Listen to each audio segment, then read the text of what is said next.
Hola, espero que estén bien. Hoy es jueves 2 de julio y como muchos de ustedes saben, julio es cuando comienza el año fiscal del gobierno de Puerto Rico, lo que significa que antes de que comience julio, en junio 30, antes de que dé las 12 de la noche, se tiene que aprobar el presupuesto del gobierno de Puerto Rico.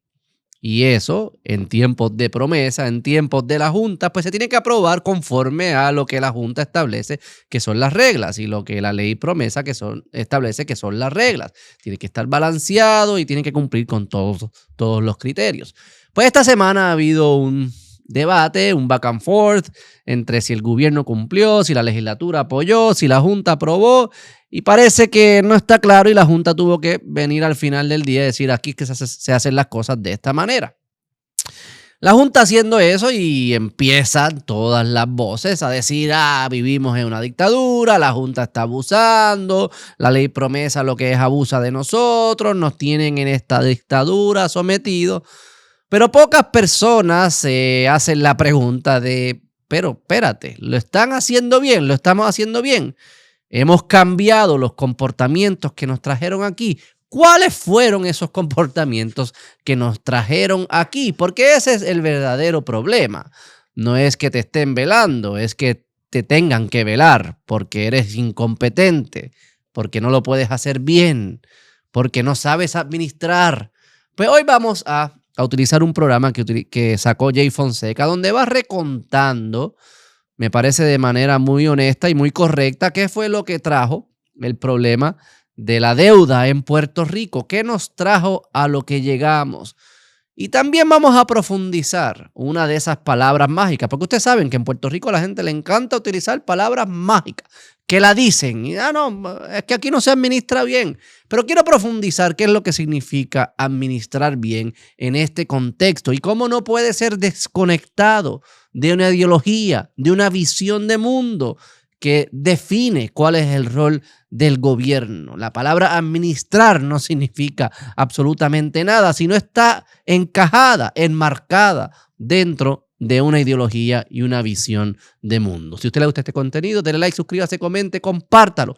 Agradecido siempre por todo el apoyo. Bienvenido a un nuevo episodio del Beto Podcast.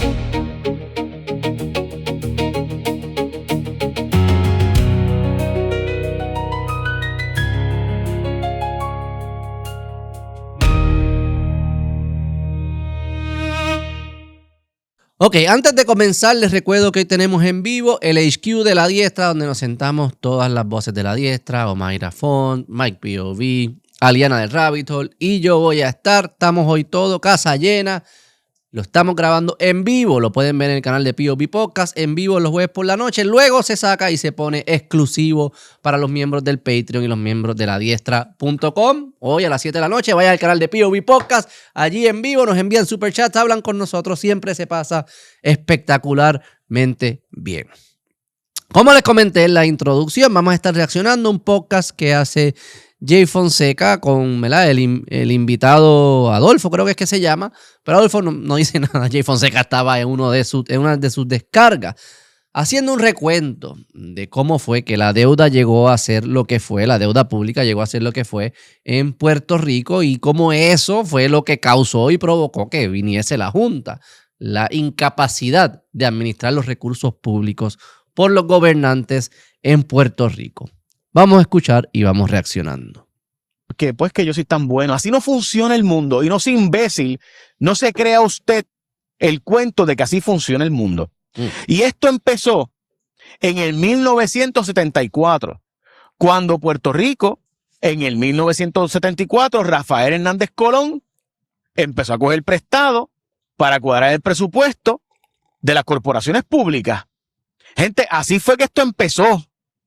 En una opinión del secretario de Justicia de Rafael Hernández Colón, que dijo que se podía cuadrar el presupuesto y que la Constitución de Puerto Rico, que exige que el presupuesto tiene que estar cuadrado, eso se le permitía cuadrar con préstamos el presupuesto. Esa opinión del Departamento de Justicia del 1974 fue lo que provocó que hoy, 50 años después, estemos en la posición en la que estamos, porque hasta aquellos momentos siempre había que cuadrar el presupuesto con lo que había en la caja.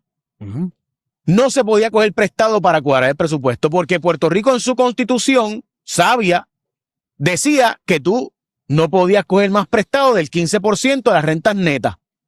Es decir, si tú por 2 años consecutivos, si tú ingresaste 100 millones, puedes deber 15, no puedes deber más de 15.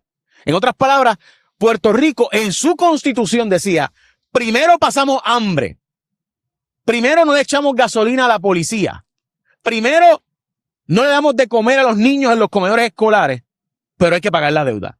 Eso fue lo que Puerto Rico dijo en su constitución. Lo que no es... Ok, varias cosas ahí para ir abonando a esta discusión. Primero, me parece extremadamente sabio que una constitución contenga ese lenguaje de que no nos podemos pasar de la raya. No porque en ese momento tú quieras ser insensible y no quieras ayudar al necesitado. No, porque sabes que la deuda, igual que la inflación, los países que tienen moneda, la imprenta de dinero y la deuda, el gasto público, el del déficit y financiarlo con deuda es adictivo y se sale de control. Y se sale de control bien rápido. Y que cuando se salga de control, si tú tenías un problema de 10 niños con hambre, luego vas a tener un problema de 1000 niños con hambre. Y ahí sí te las vas a ver feas. Y la estabilidad, la capacidad del gobierno de atender ciertas responsabilidades críticas, como la seguridad, como la infraestructura, va a estar extremadamente debilitada cuando te metes en un hueco de deuda. Por eso es que la Constitución lo contiene. No porque sea insensible, porque reconoce que la falta de responsabilidad te mete en un hueco peor y que los políticos tienen una presión constante de ser irresponsables, de tomar decisiones que priorizan el corto plazo y sacrifican el futuro. Esa es la presión política y viene porque hay presión del electorado. O sea, que un electorado que tenga una cultura cortoplacista va a ponerle una presión a los políticos a que sean cortoplacistas. Y eso se va a traducir en sacrificar el futuro para el beneficio del presente. Y usualmente eso se financia con deuda o con inflación, que es lo que hacen los países que imprimen. En Puerto Rico no podemos imprimir moneda, utilizamos el dólar y por ende se utiliza la deuda. ¿Qué sucede? Una constitución no es otra cosa que palabras escritas en un papel. Eso es lo que es una constitución. Palabras escritas en un papel.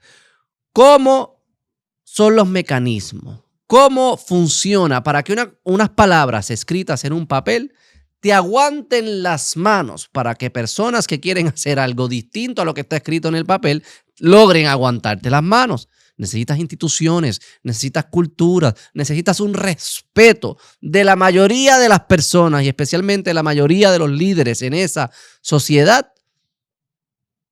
Un respeto profundo sobre las palabras que están escritas en el papel. Porque si no, son palabras escritas en un papel. Y las palabras se interpretan. Y si no hay respeto a lo que está ahí escrito en blanco y negro, se va a interpretar de una manera que beneficie a los que están en el poder en el momento. Y eso fue lo que sucedió en Puerto Rico, que Jay Fonseca menciona ahí, que en el 1974 el secretario de Justicia, el entonces honorable Francisco de Jesús Schoch, hizo una opinión. Y aquí tengo un poco del detalle de lo que sucedió. Ante la dificultad de balancear el presupuesto del gobierno de Puerto Rico mediante otros mecanismos, el entonces presidente del Banco Gubernamental de Fomento, Juan Alborz, le consultó al secretario de Justicia si se podía utilizar para esos propósitos un préstamo respaldado por unas cuentas a cobrar que obraban en los libros del Departamento de Hacienda. La pregunta específica fue si estas contribuciones por cobrar, cosas que le debían a Hacienda pero no tenía el dinero, si esas contribuciones por cobrar de años fiscales anteriores constituían recursos bajo la sección 7 del artículo 6 de la Constitución de Puerto Rico, recursos disponibles para confeccionar un presupuesto balanceado. La Constitución utiliza el término recursos. Tú tienes que tener los recursos. Y ¿verdad? El director, el presidente del Banco Gubernamental de Fomento estaba preguntando, ok, esto que yo tengo aquí, ¿cuenta como recursos en la matemática? ¿Lo puedo incluir? Y si lo incluyo, cuadramos la caja. El secretario de Justicia, Francisco de Jesús Schoch, emite lo siguiente. La Constitución dice que las asignaciones no pueden exceder los recursos totales calculados. El secretario argumentó que al adoptarse la Constitución, el vocablo recursos reemplazó el vocablo de rentas de la Ley Jones del 1917 y citando un diálogo de la Convención Constituyente sostuvo que recursos es más abarcador e incluye las emisiones de bonos, la deuda. Conclusión, unas contribuciones por cobrar no solo constituyen un recurso del Estado, sino que pueden ser financiadas y el producto de ese financiamiento utilizarse para balancear el presupuesto. Puedo considerar contribuciones a futuro para cuadrar la caja hoy, en arroz y habichuela. Eso fue lo que dijo el secretario de Justicia. Que esos son recursos y como son recursos esperados los podemos considerar porque puedes financiar a base de esos recursos. ¿Cómo tú traes el recurso del futuro al presente? Pues coge una deuda que dice, esta deuda yo la voy a pagar con recursos futuros, pero tengo el dinero ahora. Y ese dinero ahora lo puedo utilizar para cuadrar la caja. Y ahí comienza todo esto que desencadenó en lo que hoy conocimos en la ley promesa, la Junta, el gobierno grande e irresponsable. Vamos a continuar aquí. Tenía que cuadrar el presupuesto. Eso decía nuestra Constitución. Pero empezamos a hacer cuánto truco había. Uno de ellos, no pagarle a las corporaciones públicas. Es decir, yo uso la luz, yo uso el agua, pero no la pago. Y después digo que cuadré el presupuesto. ¿Y qué pasó? Que llegamos a un punto en que le debíamos a la Autoridad de Energía Eléctrica $900 millones. ¿Y qué hizo la Autoridad de Energía Eléctrica? Pues lo que Hernández Colón dijo que se podía hacer, lo que dijo el secretario de Justicia de 74, coger un préstamo. Así que todos los gobernadores de ahí en adelante empezaron a coger un préstamo. No yo, gobierno central, porque el gobierno central no podía excederse del 15%, pero no le pagaba a la Autoridad de Acueducto, no le pagaba a las navieras, no le pagaba a la Autoridad de Energía Eléctrica, no le pagaba el Fondo de Seguro del Estado, no le pagaba a las corporaciones públicas, no le pagaba a la ACA, y esas corporaciones públicas tenían que hacer un préstamo. Y ese préstamo se pagaba ¿con qué? Con los impuestos nuestros indirectos, los cargos que nos cobraban a nosotros a través de los patronos con el Fondo de Seguro del Estado, los vehículos y todas esas otras cosas, el impuesto de la crudita, la vampirita y todos aquellos famosos impuestos que puso Hernández Colón desde entonces. Y los próximos gobernadores hicieron lo mismo. En vez de pagarle al día y estar corriente como se supone que sea, así cualquiera cuadra el presupuesto. Así cualquiera cuadra un presupuesto. Si dice, Beto, estás corto, tu presupuesto no cuadra. Pues ¿sabes qué? Yo voy a dejar de pagar algunos de los gastos y cuadré. Y tú dirías, pero es que nadie puede hacer eso. Tú no puedes dejar de pagar tus gastos. Bueno, sí, porque si a quien tú le debes o a quien tú le pagas esos gastos son corporaciones públicas que tú sabes son independientes de la política. Están separadas del gobierno, pero en realidad no están separadas del gobierno. Son animales y monstruos creados por el mismo gobierno. Pues el gobierno dice, mira, ¿sabes qué? La luz yo no la voy a pagar ahora, el agua no la voy a pagar ahora y otras cosas no las voy a pagar ahora. El gobierno baja sus gastos, cuadra su caja de esa manera. Pero ¿qué pasa? Pones en déficit a la corporación pública que le dejaste de pagar. Pero la corporación pública, como es una corporación pública, puede emitir deuda aparte, separada. Y por eso es que tú ves que la Autoridad de Energía Eléctrica tiene una deuda que es distinta a la del gobierno. Pues la Autoridad de Energía Eléctrica emite deuda para cubrir el déficit. No va a aumentar tarifa, porque pudiese aumentarle la tarifa para que los que estamos pagando la tarifa de luz en el sector privado financiáramos y subsidiáramos lo que se dejó de pagar el gobierno, que es igual de injusto, pero es lo mismo. Pero en vez de hacerlo, en vez de aumentar la luz, dijeron, no aumentemos la luz, que no sea el sector privado que paga este déficit por el gobierno no pagarme la luz. Vamos a cogerlo prestado. Que eventualmente el sector privado es quien tiene que pagar la deuda, porque la deuda se tiene que pagar, pero no ahora, que lo bregue el político de después. Porque recuérdense, la presión política Es siempre una presión de corto plazo. Es supervivencia en el corto plazo. Porque luego ir a juzgarte por el pasado, hay muchas cosas que pasan, no todo el mundo está claro, hay ruido, nadie te va a juzgar, es difícil. So que tú asegúrate, ¿verdad?, beneficiar el corto plazo y que después resuelvan. Ese es el incentivo político. ¿Cuál fue la solución de la quiebra de Puerto Rico? Porque Puerto Rico no tenía gente. Puerto Rico cerró el gobierno mayo 1 del 2006. ¿Y por qué cerró el gobierno? Porque necesitaba 700 millones en un préstamo, o de lo contrario cerraba el gobierno, no tenía la capacidad de continuar la operación, de pagar la deuda y pagar los servicios públicos, y por eso el gobierno de Puerto Rico cerró. Eso no es una opinión, son los datos. ¿Y cuál fue la solución? Aprobar el IVU, meterle un impuesto al pueblo de 7%, que originalmente era 4%, terminó siendo 7%, whatever, de 7%, y coger un préstamo de $6 billones para con eso no tener que enfrentar la quiebra, no tener que enfrentar el cierre del gobierno. Y esa es la solución siempre. Aumenta entonces las contribuciones. O sea que si tú tienes, mírense esto, tú tienes una distribución de recursos en la sociedad. Recuérdense, piensen siempre en recursos. Recursos humanos, materiales, madera, goma, plástico, computadoras, personas, capital, edificios, todo lo que son recursos en una sociedad. Tú tienes una distribución particular que dice X cantidad de recursos los está administrando el gobierno, X cantidad de recursos los está administrando el sector privado. Esa combinación en ese momento no es suficientemente productiva para poder pagar lo que cuesta el gobierno.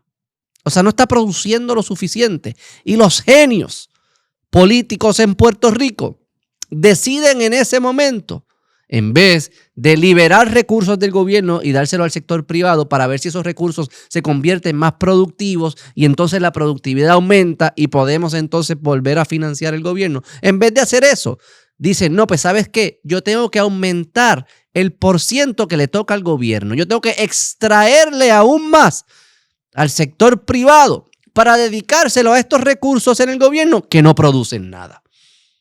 Y efectivamente entras en un espiral porque te conviertes menos productivo.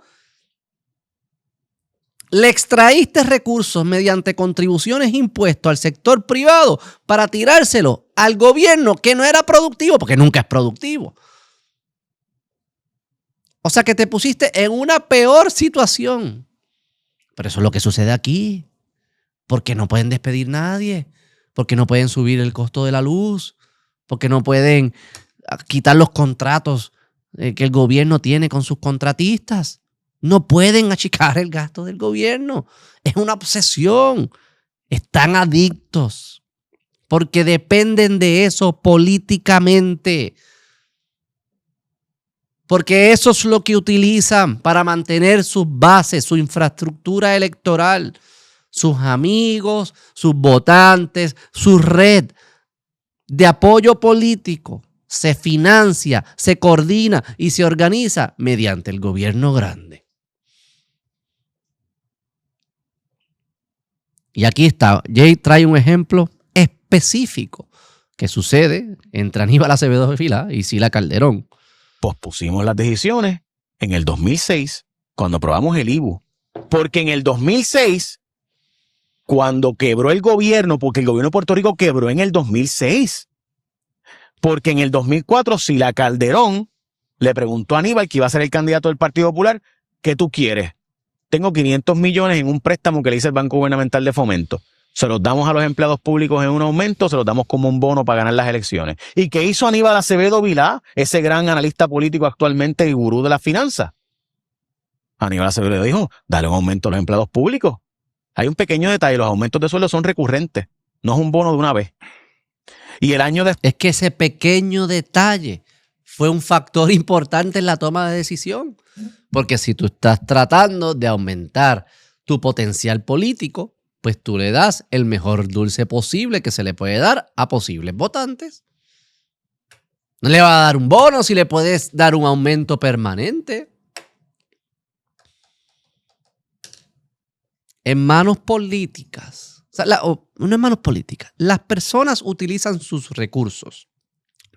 No suyos en el sentido que los producen, sino suyos, los que tienen en sus manos. Tú utilizas los recursos para producir lo que tú más valoras. Tú le das recursos a un político, el político va a utilizar los recursos para adelantar su agenda política.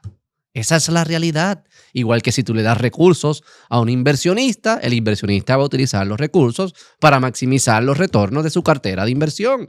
Si se lo das a un artista va a utilizar los recursos para crear arte. Si se lo das a un podcastero, para hacer podcast. Si se lo das a un maestro, para expandir los servicios de educación. Al final del día, las personas utilizan los recursos para adelantar sus agendas. No está mal. Pero ¿qué sucede cuando lo pones en manos políticas? Primero, no son recursos de ellos, no es voluntario. O sea, que ellos tienen acceso a recursos que no se ganaron. Nadie se los dio voluntariamente y no se los podemos quitar voluntariamente mediante la fuerza. Y segundo, lo pueden utilizar para esconder sacrificios a futuro y venderte ganancias en el corto plazo. Y los sacrificios a futuro no le van a pasar factura a ellos. So que ellos corren con dinero que no es de ellos, lo utilizan para beneficiarse a ellos y a los suyos en el corto plazo, y la factura cuando llega no le llega a ellos. Bro, si este no es el mejor trambo de la historia, yo no sé cuál es. Esto es un trambo y la gente se cree que es legítimo. Y por eso nos seguimos metiendo en este problema. Y también tenemos una cultura que permite y aplaude y se cree todos estos cuentos. Que piensa que sí, no, que es de mi color, que los bandos, que si este es mi equipo, que si el otro equipo. Y seguimos en todo este cuento.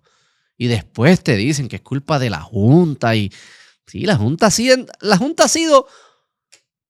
¿Cómo digo esta palabra sin insultar aquí a dos o tres? La Junta ha sido más débil de lo que debe haber sido. Una Junta verdadera le haría honor y respeto al nombre de Junta. Lo que tenemos aquí es un comité. Un comité, lo que aquí esto no es una Junta. Debería haber una Junta. Y yo sé que no es democrática y todas estas cosas. Ajá, lo sé. No es mi alternativa número uno. No hubiese sido mi alternativa número uno. Mi alternativa número uno hubiese sido que seamos responsables desde que se emitió la porquería de opinión que hizo el secretario de Justicia. Y ahí sucesivamente. Que todos los gobernadores han participado de esto de alguna manera u otra. Esa hubiese sido mi alternativa número uno. Pero no vivimos en la tierra de unicornios. Esas no fueron las decisiones que se tomaron. Y llegamos a un punto. Y ahí sí nos merecíamos y hubiese querido que hubiese venido una junta de verdad. Junta con mayúscula J y todas en mayúscula. La U, la N, la T y la A. Junta. De verdad. Vamos a seguir aquí. Que hoy la gente dice que la Junta es la mala. Que la ley promesa es la mala. Que 10 años después nos quitaron nuestro derecho a gobernarnos. Pero usted no vio cómo administramos este país. Usted no vio que por 50 años estuvimos cogiendo de tonto al mercado diciéndole que primero yo pasaba hambre antes de no pagarte la deuda. Y yo puedo hacer los argumentos aquí de que los bonistas que compraron la deuda sabían el riesgo, que cogían una prima, que cogían... Todo eso yo lo puedo argumentar y lo he hecho, lo he argumentado. Yo soy de los que cree que había que reducir la deuda más de lo que se redujo. Todo eso, sí, chévere. Pero decir que nos hacía falta la ley promesa, decir que la Junta sin ni un vaso de agua. Qué imbéciles somos en el análisis. O sea, de verdad que somos unos niños. Somos unos niños. Y esa es la realidad. Y en esta estoy de acuerdo con Jay. No siempre estamos de acuerdo. Pero en esta, en principio, estoy de acuerdo. No me sé si todos los detalles que él dijo son ciertos. Pero en esencia, eso es lo que ha sucedido. Pero algo que yo quiero profundizar un poco más. Porque cuando uno escucha esto, rápido, vas a escuchar personas que dicen, yo sé, y por eso es que no tenemos que estar hablando de derecha de izquierda. Lo que necesitamos es un buen administrador. Alguien que administre bien. En toda esa trayectoria que ustedes han escuchado de cómo llegamos a tener la deuda que tenemos, ¿qué hubiese significado buena administración? ¿Qué hubiese significado? Buena administración hubiese significado tenemos demasiados costos, demasiados gastos, tenemos que cortarlos, tenemos que achicar el gobierno. Tenemos que salirnos de áreas en las que nos estamos metiendo. Eso sería buena administración, porque si seguías aumentando los impuestos para financiar ese déficit en vez de tomar prestado, ibas a tener un déficit el próximo año. ¿Por qué? Porque le estás sacando recursos al sector privado. Te estás hundiendo aún más. Es un pote, tienes que verlo como un pote. O los recursos los utilizamos para el sector privado y el espíritu empresarial en un sistema de precios y de mercado, o utilizamos los recursos que sean administrados por los políticos. Si tú subes los impuestos, estás moviendo recursos del sector privado al sector público. Cuadraste la caja ese año, pero la empeoraste el próximo año. ¿Por qué? Porque la productividad de la economía va a caer más aún. Administrar correctamente era reducir el tamaño del gobierno. Era decirle que no a las casas que le querían poner electricidad y agua, aunque sea una en la montaña. Era decirle que no. Era participar y tomar decisiones en un sistema de ganancias y pérdidas, producto de un mercado, producto de precios. Era privatizar las decisiones. Cuando uno ve toda esta historia, la ideología que hubiese guiado a la buena administración, como le gusta llamar a la gente aquí en Puerto Rico, la buena administración no era otra cosa que ser conservador, no era otra cosa que achicar el gobierno, no era otra cosa que privatizar mayor parte de la economía, no era otra cosa que privatizar el sector privado, era devolverle los recursos al sector privado. Eso es lo que es administrar. Sino, ¿qué hubiese sido administrar? Explíquenme. ¿Qué buen administrador hubiese hecho que mágicamente la matemática cuadrara? Si no era bajando los gastos. ¿Y cómo tú bajas gastos? Achicando el gobierno, teniendo menos empleados, teniendo menos contratistas, teniendo menos suplidores. Así que tú bajas gastos. Eso es achicar el gobierno, es lo mismo.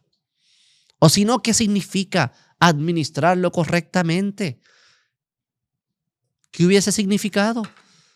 No, porque las mejores inversiones hubiese hecho que la economía creciera. Ajá, las inversiones del gobierno, más allá de algunas cosas de infraestructura, las inversiones del gobierno hubiese hecho que la economía creciera. Por Dios. Si tú no tienes una economía productiva, no puedes financiar el gobierno. Si sigues quitándole recursos a la economía privada, no vas a tener una economía productiva, no vas a poder financiar el gobierno. Administrar era achicar el gobierno. Y eso es lo que yo quiero escuchar de todas las personas que están analizando esto, que lleguen a la conclusión que es obvia. Hay que achicar el gobierno. Hay que devolver esos recursos a donde sean productivos, que es en el sector privado. Hay que privatizar el sector privado, hay que quitar regulaciones, hay que quitar incentivos, hay que bajar los impuestos, hay que hacer todas esas cosas para que los recursos vuelvan a ser productivos. Pero al final del día, lo que nos trajo aquí es una idea paternalista, una idea de un gobierno que resuelve todo y le dice que sí siempre a sus ciudadanos. Y muchos dirán que es por el gran corazón que tenían los políticos. Embuste. Es porque es una forma fácil de politiquear. Obviamente. Si tú tienes un gran corazón, tú no le vendes el futuro de nadie. Tú no hipotecas el futuro de las futuras generaciones. Tú tomas las decisiones correctas. Querer a alguien, amar a alguien, es respetarlo como adulto. Y decir, ¿sabes qué? La matemática no cuadra. Eso no lo podemos hacer. Aquí está la libertad para que tú trates. Tratarlo como un niño no es querer ni respetar a nadie. Lo es. ¿Cómo nos movemos de esto? Necesitamos dos Cualidades en los perfiles de los líderes en Puerto Rico. Líderes en todas las industrias, incluye el sector público como el sector privado. Necesitamos competentes. Primero, no pueden ser cafres, no puede ser la cafrería que tenemos en todos lados. No puede ser seriedad y competencia. Sí, elitismo con capacidad de hacer las cosas bien. No elitismo de tu background, no elitismo de tu cuenta de banco, no si eres rico. No. Elitismo que tú seas competente. Número 1. Pero segundo, igual de importante, necesitamos ambos. No es una o la otra. Ambas. La ideología correcta. Porque personas competentes aplicando la ideología incorrecta es catastrófico. Eso no lo queremos. No, yo no quiero gente bien eficiente y implementando malas ideas. No me interesa eso tampoco. Pero no quiero incompetentes tratando de implementar buenas ideas. No funciona. Lo que se está tratando de hacer es difícil, es delicado, es importante, es sensitivo, pero es esencial, se tiene que hacer. Tú necesitas personas competentes, pero con la visión clara. Necesitas adultos responsables que puedan ser directos y decir, ¿sabes qué, pueblo de Puerto Rico? Esta es la realidad. Para allá es que vamos, hay trabajo que hacer, lo vamos a hacer de la mejor forma posible. Pero implica no administrar, vamos a administrar lo que tenemos, no, implica sacar al gobierno de la economía de Puerto Rico. Eso es lo que implica. Y para hacerlo necesitamos personas capaces, primero de entender finanzas, saber sumar, personas que puedan ejecutar y personas que puedan liderar y hablar claro y decir la verdad. Lo que nos trajo aquí fue embuste, mentiras, populismo, falta de respeto al pueblo puertorriqueño, falta de respeto a la misma constitución nuestra, a las mismas instituciones nuestras, porque las reglas son papel. Solo funciona si nosotros las respetamos. Y falta de ideología clara y convicción sobre las ideas que hacen que un pueblo prospere. Aquí no hay nada regalado.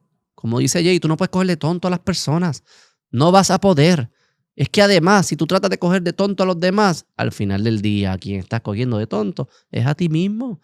Todo el mundo que jugó deporte lo sabe. Todo el mundo que jugó deporte lo sabe. Cuando era chamaquito, tu papá te lo decía. Si tu papá era una persona seria, te lo decía. Mi papá me lo decía y se lo agradezco todas las veces. Beto, yo no voy a mantener el score. Dime, ¿qué fue lo que pasó?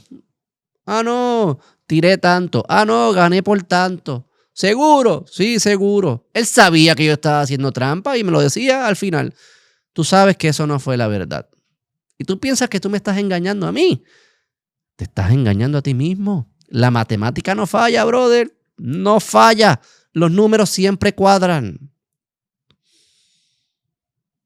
Si tú te crees que estás cogiendo de tonto a alguien, te estás cogiendo de tonto a ti mismo. Esa es una ley de vida. Las cosas siempre terminan pasando factura.